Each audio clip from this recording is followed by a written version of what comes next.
and we had a lot of things that we learned in the way to get there Yes. that are very interesting, and that can help the others fail in a different way as we failed.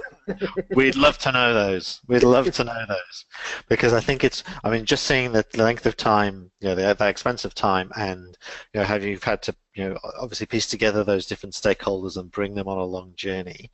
That's really interesting. So yeah, what are the kind of key things you sort of share so we can make new mistakes? You can do different mistakes. Okay, so for example,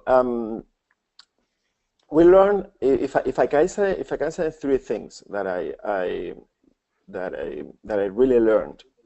I would first say that this is a process, right? So innovation is not a goal by itself, but it is a process, and this process takes time. So, but in this process, you become anew. You have a transformation on that, right? And the first thing that I learned from these innovation processes is that it is very interesting if you get the user from the beginning.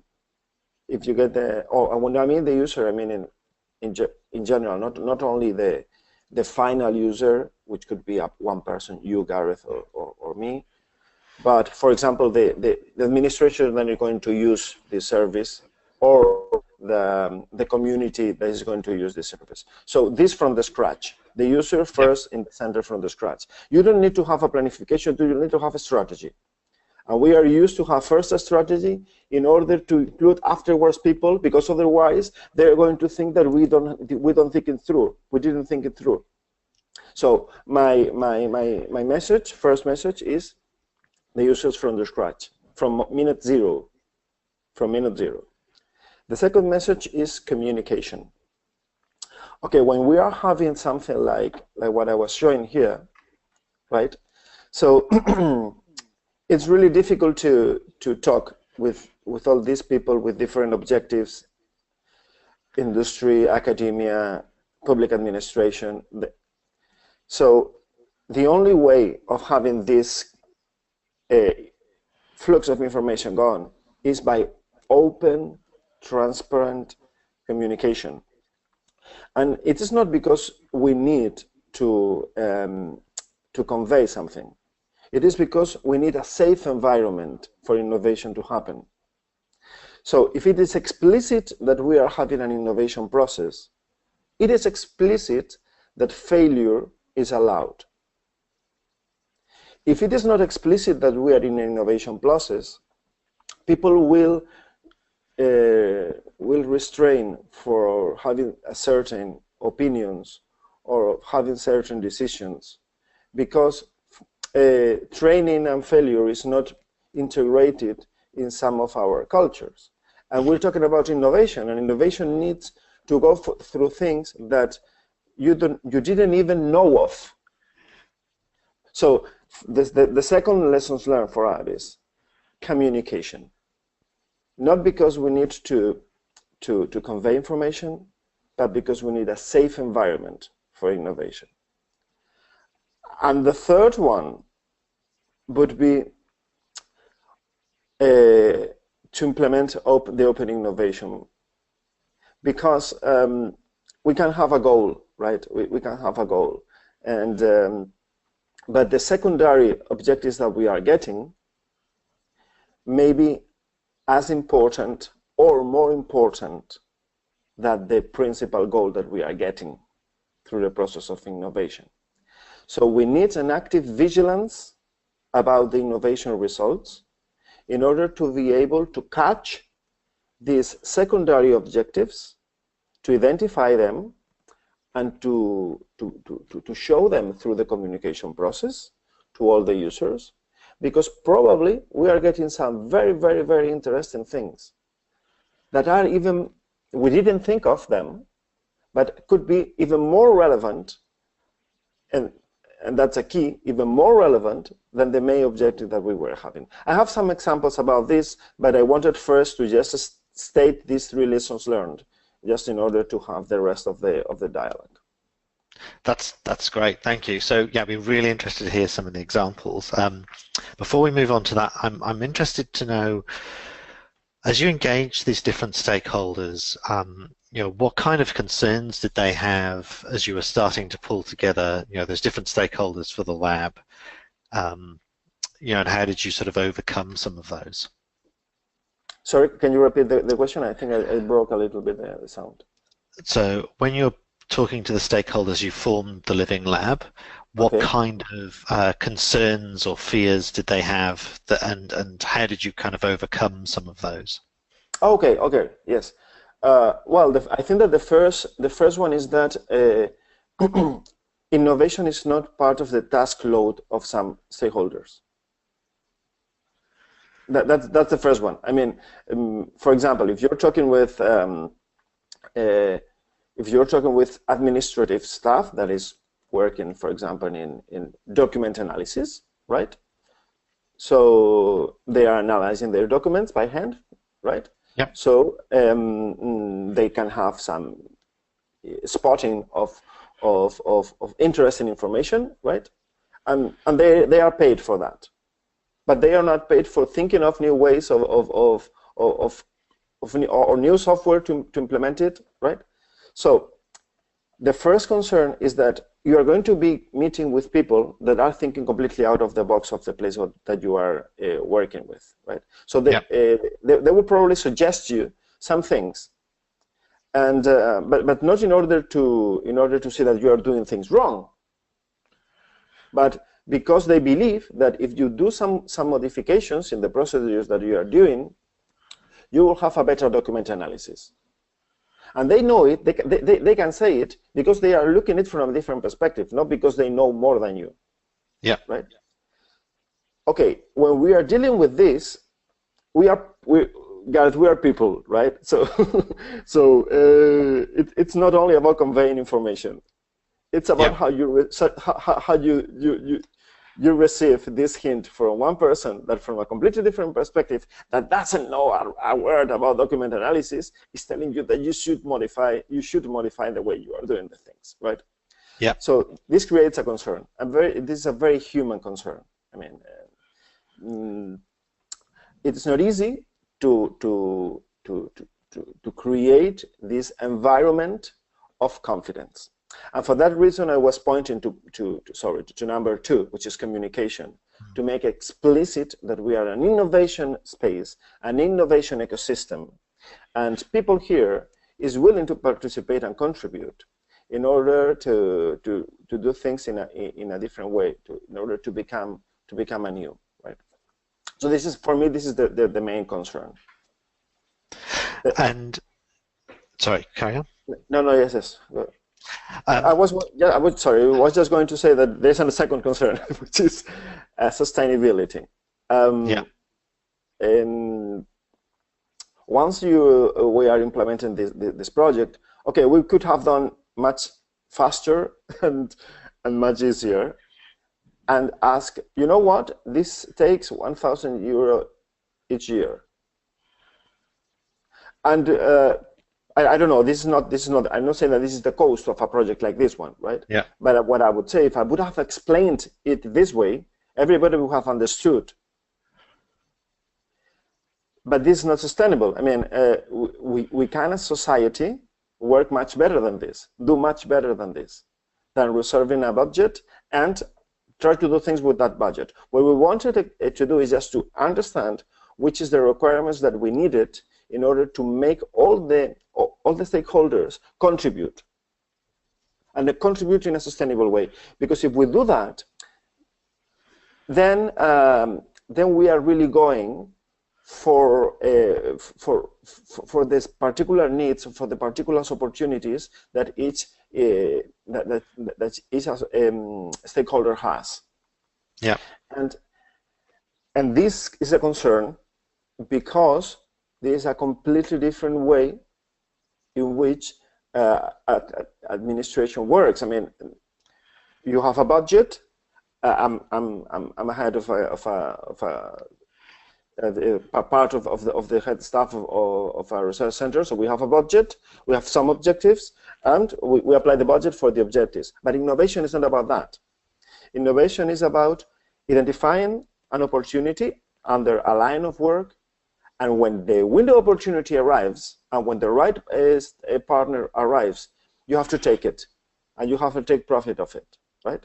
So that means that we are going to ask people to do things that they are not used to, and we are going to tell them that we don't know when these things are going to happen, but we need some funding to that, but we don't want to give us a lot of money to do things because we don't know what things we're going to do yet, right?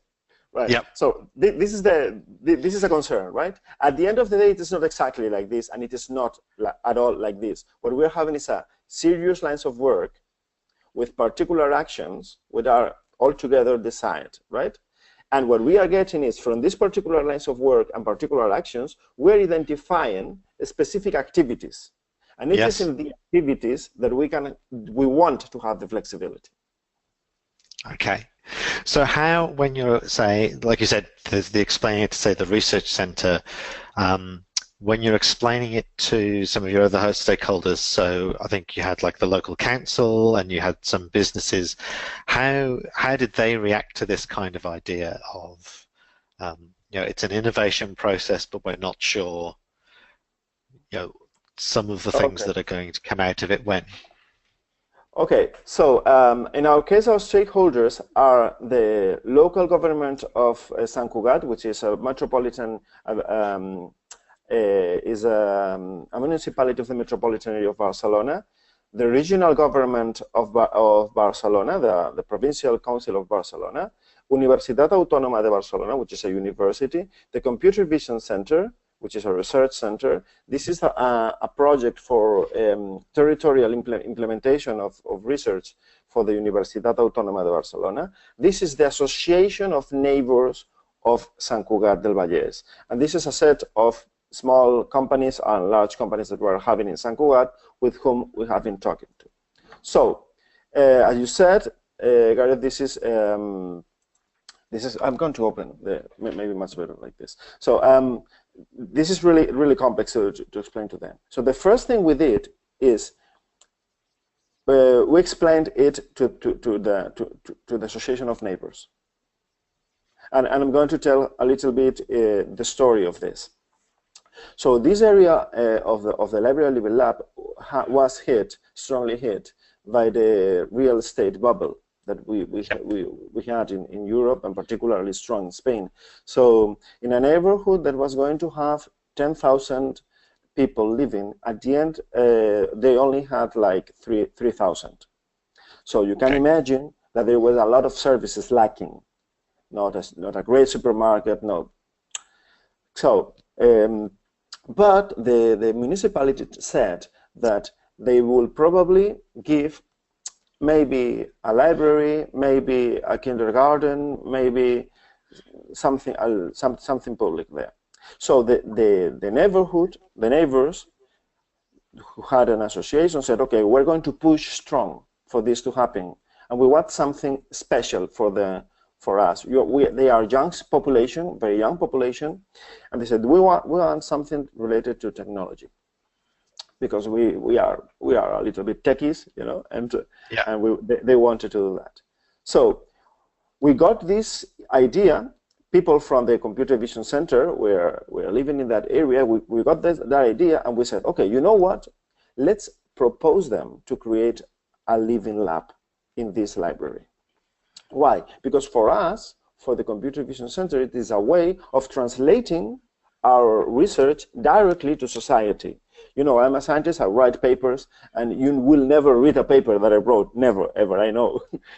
But so we wanted to break the walls of the university and to translate all this information directly, and these tools and services directly to society. So we gave this shape of Living Lab, and the neighbors presented it to the mayor of Sant Cugat. So it was the neighbors who got the project. They made it their project, and they proudly presented it to the mayor of Sant Cugat. So during one of the GL meetings, so the mayor of Sant Cugat said, okay, I really didn't understand what a living lab is, but I want one. I understand that there is some innovation process here that I don't know, so I trust you. You have the green light. This was essential, because once that happened, we could, with this green light, which is how it should do, we had all this meeting, and every two months we create a table, this table with all the stakeholders trying to speak the same language, trying to create a common language, trying to do it. And from that moment on, at the beginning, every comment was, we're going to do a living what? I mean, what you a lab? This is a library. We have books here, right? So this was, and it's, of course, yes, we have books here, but it is not about collecting books. This is about knowledge, and knowledge is both in books and the internet and people. So the idea here is that libraries are meeting points, and we are going to see how technology transforms this cultural experience in this meeting point. No? So at the beginning, it was very reactive. It was not proactive, right? But we had a green light, and that's the important thing. So this is one very important thing. But as far as we advanced, one of the main things that we created during the project is just to create our community, what we call our ecosystem. And in this first year that the red time that we are, so we work very hard in order to create an ecosystem with artists, with scientists, with politicians, just to spread the word and to identify where they could contribute to the Living Lab. This was important because that created a base for future implementation of activities. That's right. So how did you what kind of different roles how do you explain the potential different roles for these different stakeholders? One of the things I think I found talking to people here sometimes as well is, you say a living lab and people go, oh, what? And then you try and explain it, and then people try and say, oh, you mean user-centered design, or you mean action research, or something like that. It gets translated into something else that people were familiar with. And I'm wondering if you had that kind of problem, or whether you had that sort of issue.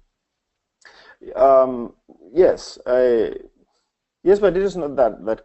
I don't see that as a problem, really. I mean, it's the list of the problems that you can find here. It's just to pick the right methodology. And we use, for example, design thinking in order to try to identify which is the way in which the librarians themselves perceived their new roles. Perceived the way in which they could interact within the Living Lab. So they had never been involved into the same thinking action. So we needed to explain why this could be useful. We also use we did a seminar, a workshop for social innovation at the beginning of the project with the neighbors. Yeah. And we also did, I think that we did something that was, I think it was a very, very good idea. I think I have a video about that here. I don't know if we can go for the video stuff, but which is, we proposed the neighbors of, so we proposed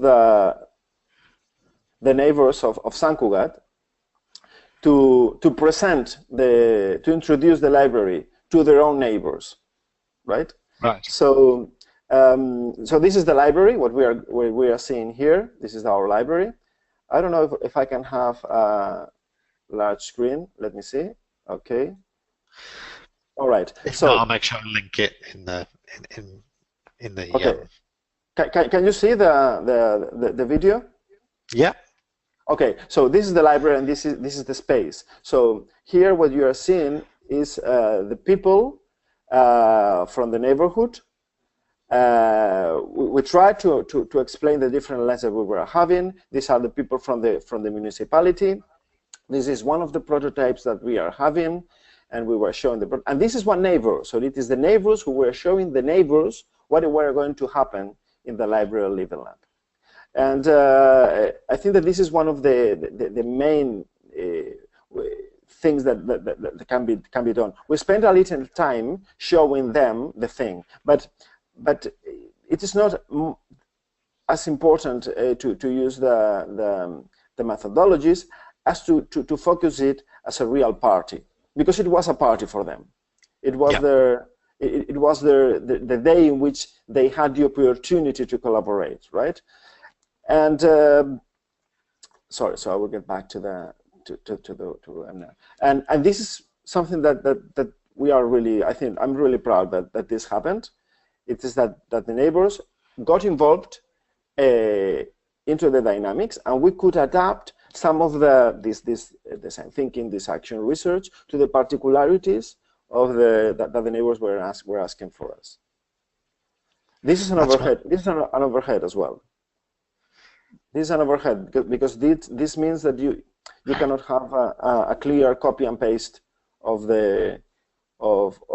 some recipe for doing this action research or this open design implementation.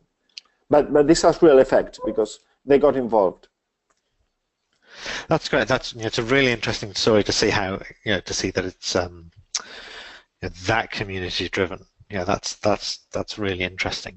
I'm thinking about the business stakeholders as well. So how did you get sort of them involved and explain the Living Lab to them? Okay, so I think that there are two different levels here. The first level is the SMEs, the small companies, and the second level are large companies, really large companies.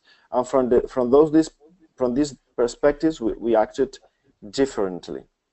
I can give you an example of some of them. For example, in the area of Sant Cugat, there is for example, HP or Xerox. Well, some companies that are really strong, right? Epson. So we were having contacts to them, but I think that what they can do, and this is part of the sustainable model and the governance model that we are developing and closing in the last stage, is just to contribute as a tractor of a challenge, a social challenge. Okay. Right. So they can give money for that, right? And they can give money for different things in different ways. But for example, if some company is interested in the use of technology in the area of education, I am interested in having a vertical line of action in our Living Lab, which is how technology transforms the education into schools, but also into other places that are not schools, but can develop all the lifelong learning education model. So from that perspective, large companies would be, and we have done a study about that, and that's it. The large companies would like to contribute in that way by showing their brand associated to that city project, right? Yeah. So here the challenge, it is not just to ask them for money for writing I don't know, the brand on the corner, yes, as a showroom. But the challenge here is just to create a city project, connecting different parts of the city in a project. And the Living Lab here is the space in which this can happen, is the facilitator of these connections of the ecosystem to happen. And if that is like that, the large companies are happy to participate. For small companies, they are not going to pay because they cannot. They cannot pay. They don't have the financial resources, and we are not going to go in that way. we had a study saying that they are not going to pay. Probably some small companies would like to collaborate with us researchers in order to have a scientific development of their product. But this is not related to the open innovation process strictly. This is something that we have been doing for years, and this is a classical direct innovation process, right? And we know very well how to do that. Yeah. But what they can do instead is to participate by developing the services and by developing new uses that can be done with the projects they already have.